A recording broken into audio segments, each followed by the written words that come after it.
Hey guys, Black Santa, Hero Motorsports. I got a 2014 Yamaha R1 behind me.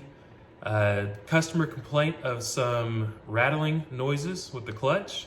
Had some concerns, wanted me to dive in and see if we can find anything while we're in there. So let's dive in and see what we got. So the first thing we do, after we get our clutch out, we want to look at the springs. So normally, what I would do is pull out my springs and get rid of these bolts.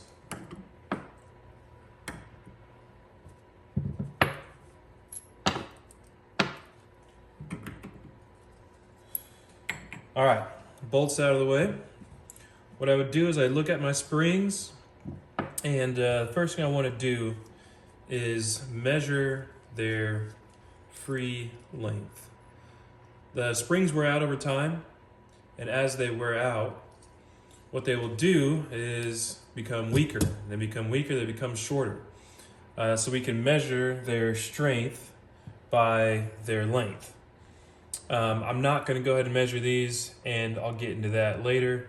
But there is a spec in the manual that we can use to reference to see if they're within spec or not. And that's what we'll do with all of this. We just want to see if it's in spec, make sure that everything is to OEM design, that it's operating correctly, given so.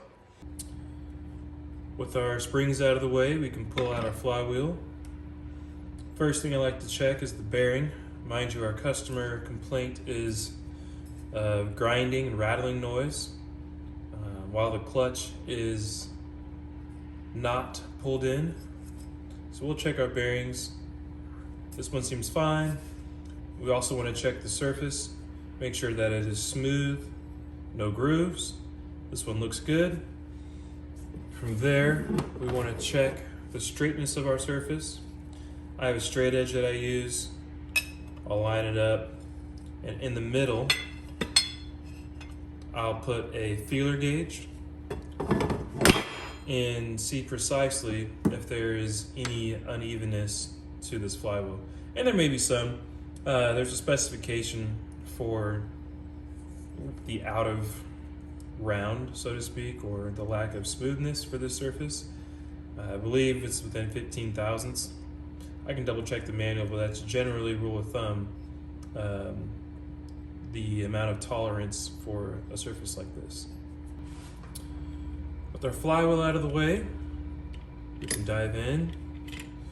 These three odd looking springs, just want to check, make sure that they look good, there's no scoring.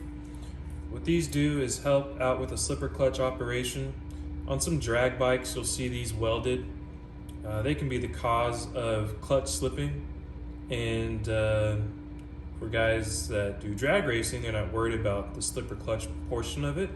They'll just go ahead and weld these in and secure it to the clutch hub. We'll go ahead and pull out our hub, which pulls out all of our disc. So we want to check these for cracks, uneven wear, burning of the fiber plates, or discoloration. So let's go ahead and do that and see what we've got.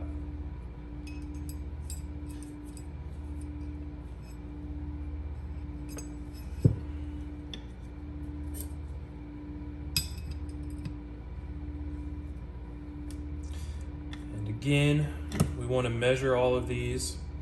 What we can do is collectively measure the stack. A lot of times there's a spec where we can pull all these out at once and measure the stack thickness and see if our stack is in spec.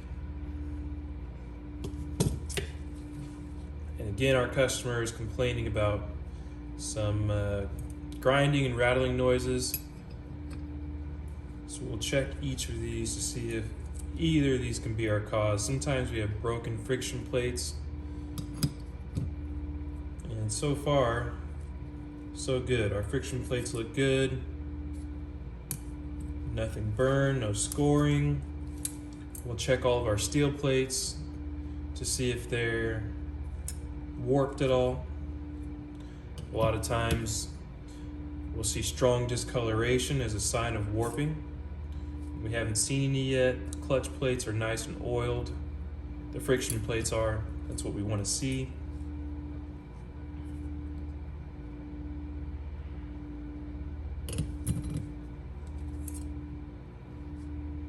Looks good. Okay, so we see a little bit of discoloration here. This is a hot spot. So we don't want to see anything more than that. If we see any blue, it's a red flag. What happens in these hot spots, if you guys can see that, as this steel disc expands and contracts with heat, this surface will not expand as well as the rest of the surface does. So what that happens is, when this is at operating temperature, you'll get an uneven surface, and your mating surface to the friction plate then becomes less efficient, and therefore you'll get some clutch slipping. That one's not too extreme. We'll still measure it for warp just to be safe. This guy was a street rider, started doing more track days, and as it goes, he's addicted, getting more into the track. So this clutch is seeing some track abuse. Not as bad as what we see from guys that do clutch wheelies all the time. Those baskets are mangled. This one's doing pretty good so far. All right, a bit more discoloration. Somewhat normal, nothing extreme yet. We'll keep going.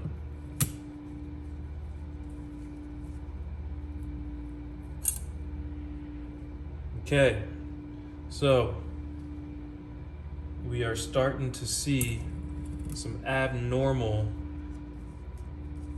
signs of heat. So, see this blue? That means that this is getting really hot in this particular area of the steel plate. And as you can see, it's accelerating all the way around. So again, what that means is when we're at operating temperature, we'll see different surface levels as this steel plate orbits.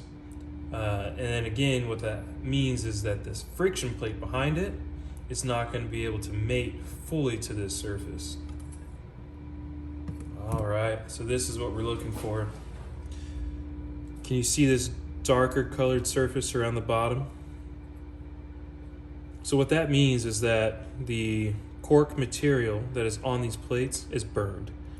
This material will never be able to do its job properly ever again. Once it's burned, it's a material property change.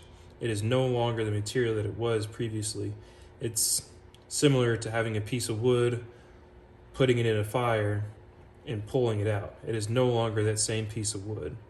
And that's what happens when you burn these cork plates.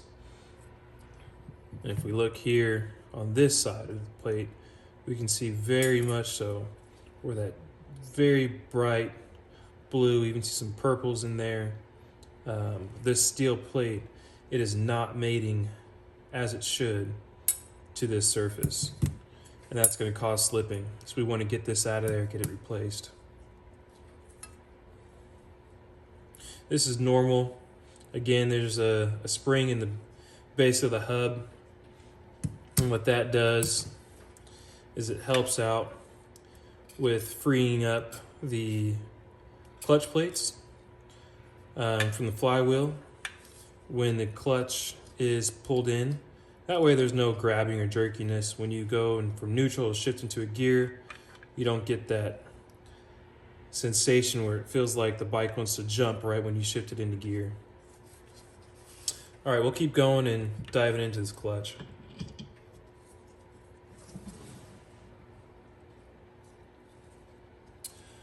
Okay, the hub looks good. Sometimes we can get some rattling from the hub itself. This rivet system that mates the hub to its base sometimes becomes loose. We see that. Some of the older Yamahas, 07, 08, they had this issue, or after a while they would begin to rattle. This isn't the cause. Everything's nice and tidy. We like this. We'll put it back.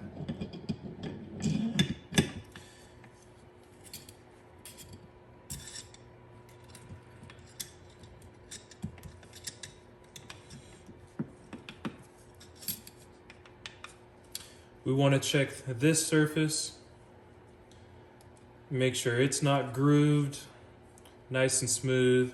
We'll grab our straight edge and make sure that it's not warped at all.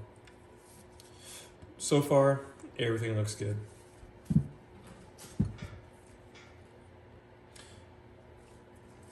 We'll grab our basket, and what we want to look for in our basket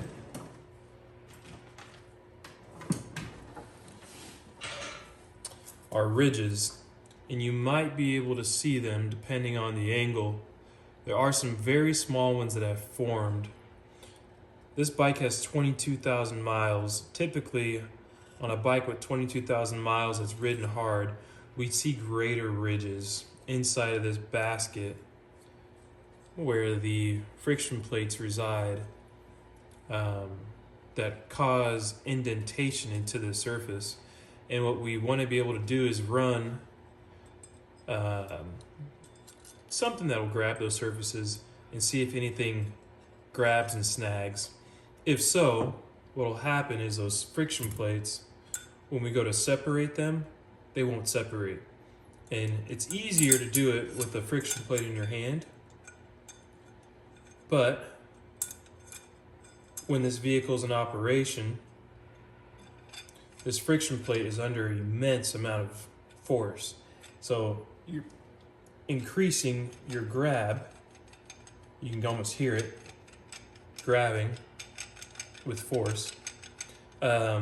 It's being increased, and so therefore any ridges or stiction is going to be amplified by that pressure. So as I'm picking this up, I can already hear the cause of the customer's concern. We'll pull out that spacer for now.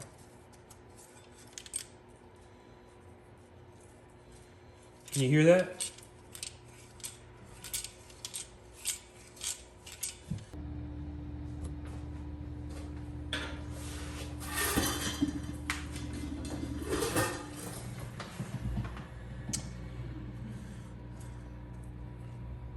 As we pick up this clutch, I can already sense the issue, the rattle noise that the customer is sensing.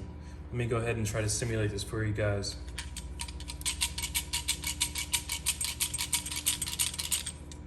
Wow, pretty loud. So imagine that as the bike's idling. Pretty concerning if you don't know what that sound is. So just behind our one-way clutch, we have our damper springs. Now this is for the primary gear. And what that does is when you have a change in torque vectoring, this is all metal on metal. There's nothing to soften those harsh impacting forces, whether you go to do a clutch wheelie or you're downshifting, getting back on the gas. The only rubber that you have, or not rubber, only dampening force between metal and metal is these damper springs, and you have a cush drive system that is in your rear wheel between your rear hub and the rim. And those are the only things to soften this blow. We want to do that as much as possible because metal on metal can break something. Extreme forces here, so we dampen them as much as possible. But what happens there with heat and cooling,